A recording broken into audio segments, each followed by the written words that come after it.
आणि इकडे विधानसभेच्या हंगामी अध्यक्षांची निवड झाल्यानंतर उद्याची प्रक्रिया कशी असते त्याविषयी आपल्याला माहिती देत आहेत अनंत कळसे। विधिमंडळातले माजी सचिव राहिलेले आहेत अनंत कळसे, त्यांनी काय माहिती दिली आपण जाणून घेऊया। महाराष्ट्र विधिमंडळाचे माजी प्रधान सचिव डॉक्टर अनंत कळसे आपल्यासोबत आहेत। कळसे साहेब, काय उद्याची संभाव्य प्रक्रिया राहणार आहे सर्वोच्च न्यायालयाच्या निर्देशानंतर? सर्वोच्च न्यायालयाचा निर्णय आलेला आहे आणि सर्वोच्च न्यायालयाने यामध्ये अत्यंत स्पष्ट केलंय की प्रोटेम स्पीकर माननीय राज्यपालाने नेमून उद्या 5 वाजेपर्यंत शपथविधीची प्रक्रिया पूर्ण करायची आणि त्यानंतर लगेच फ्लोर टेस्ट म्हणजे विश्वासदर्शक प्रस्ताव आणून त्याच्यामध्ये की कोणते सदस्य प्रस्तावाच्या बाजूने आहे आणि कोणते सदस्य प्रस्तावाच्या विरुद्ध आहे याची छाननी करण्याची असे निर्देश, स्पेसिफिक निर्देश माननीय सर्वोच्च न्यायालयाने दिलेले आहेत। आणि यामध्ये सर्वोच्च न्यायालयाने हेही सांगितलेलं आहे यामध्ये हॉर्स ट्रेडिंग होऊ नये किंवा इतर कोणत्याही बाबीला वाव असू नये, त्यामुळे याचं लाईव्ह टेलिकास्ट करून हे संपूर्ण ट्रान्सपरंट प्रक्रिया झाली पाहिजे असा सुप्रीम कोर्टाचा आदेश आलेला आहे। आणि अशा प्रकरणामध्ये सुप्रीम कोर्टाचा हाच आदेश अपेक्षित असतो।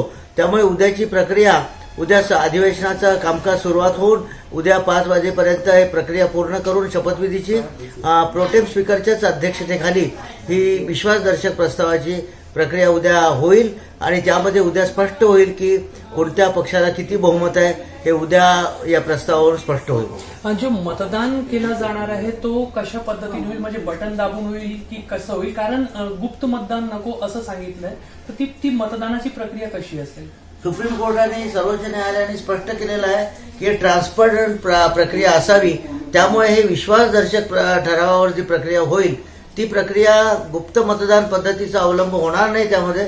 आणि विधानसभेच्या नियमाप्रमाणे अशा प्रस्तावावर गुप्त मतदान होत नाही, हे हात वर करून सगळे सदस्य एका ठिकाणी उभे राहतील आणि ते त्यांची संख्या मोजतील आणि त्यामध्ये प्रस्तावाच्या बाजूने किती आहे, प्रस्तावाच्या विरुद्ध किती आहे हे स्पष्ट होईल। जर एखाद्या सदस्याला डिव्हिजन पाहिजे असेल की अशी मागणी केली त्यांनी आणि ते जर अध्यक्षांनी मान्य केली ती मागणी, आणि नॉर्मली अशा प्रकरणात डिव्हिजनची मागणी माननीय अध्यक्ष मान्य करतात, तर प्रत्येक सदस्य त्या लॉबीमध्ये जाऊन, त्यांच्या लॉबीमध्ये सत्तारूढ पक्षाची लॉबी असते, विरोधी पक्षाची लॉबी असते, तिथे जाऊन ते आपलं मत रेकॉर्ड करतील, म्हणजे आपल्या नावासमोर सही करतील आणि ते प्रस्तावाच्या बाजूने आहे की प्रस्तावाच्या विरुद्ध आहे याची नोंदणी करतील।